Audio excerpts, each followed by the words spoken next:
কিশোরী আমেনা হত্যা মামলার প্রধান আসামি কিশোরী আমেনাকে ধর্ষণের পর হত্যা করেছিল। 1-2 মাইল রাস্তা আমরা দৌড়ে আমরা তাকে গ্রেপ্তার করতে সক্ষম হয়েছি।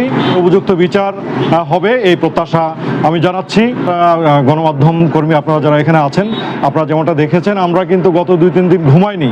তো যে সময় আপনারা ফেসবুক পোস্ট করতে ব্যস্ত ছিলেন, সেই সময় আমরা ব্যস্ত ছিলাম তাকে খুঁজে বের করার কাজে। অবশেষে আলহামদুলিল্লাহ আমরা তাকে খুঁজে বের করতে সক্ষম হয়েছি এবং আদালতের মাধ্যমে সে যে অপকর্ম, জঘন্য অপকর্মে লিপ্ত হয়েছে তার উপযুক্ত বিচার ইনশাল্লাহ হবে। ধন্যবাদ। আসেন আসেন, পরে এটা পরে।